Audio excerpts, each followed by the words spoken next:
2014 మహానాడులో కార్యకర్తల సంక్షేమం కోసం ఒక సంక్షేమ విభాగం ఉండాలి, కార్యకర్తలకు అండగా నిలబడాలి. దాని ముందల అనేక ఇబ్బందులు మనం ఎదుర్కొన్నాం.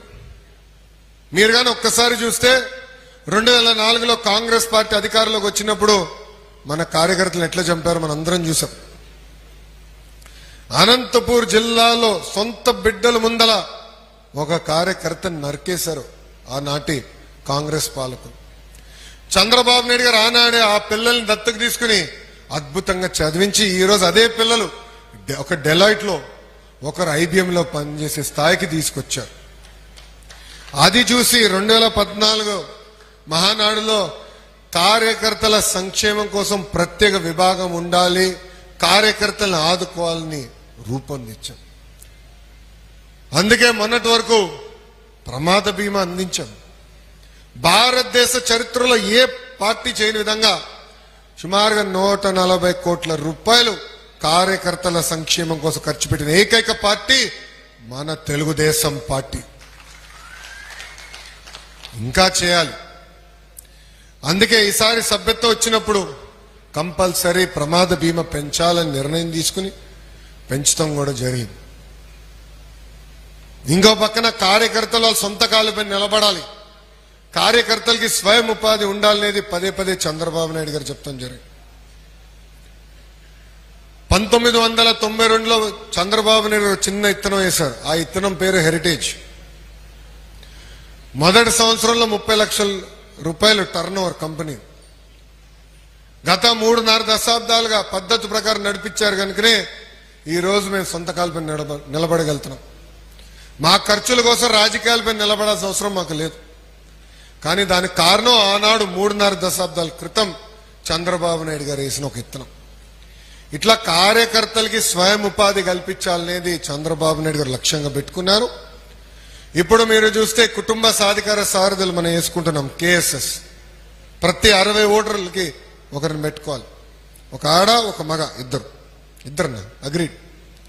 మంది ఇదే కదా, బాబు గారిది ఇది, నాది ఇదే.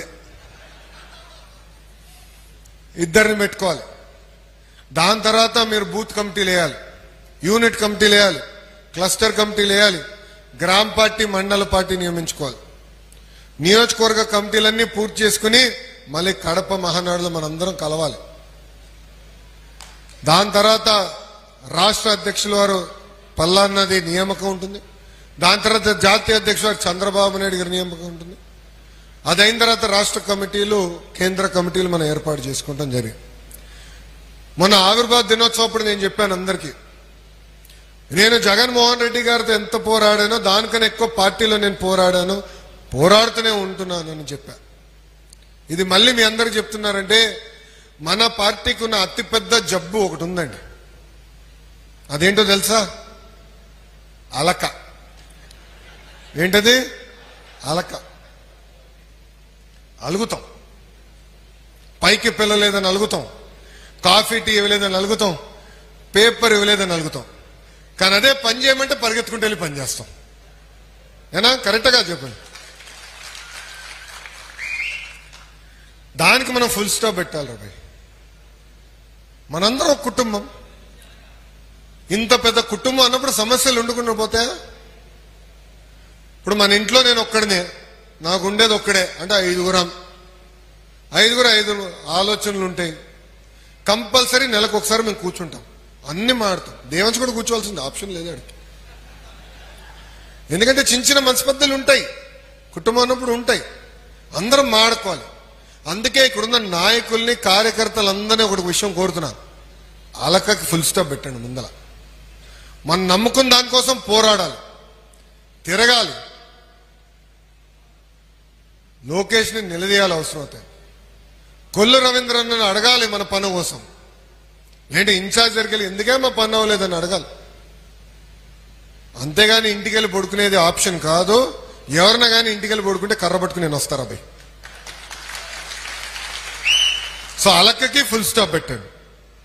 మన నియోజకవర్గం వచ్చేగల ఒక ప్రత్యేక పరిస్థితులు ఉన్నాయి. ఆనాడు చివరిలో ఒక నిర్ణయం తీసుకుని కూటమిలో భాగంగా ఈ సీటు మన సీటు జనసేన పార్టీకి కూటమి ధర్మంలో ఇష్టం జరిగింది.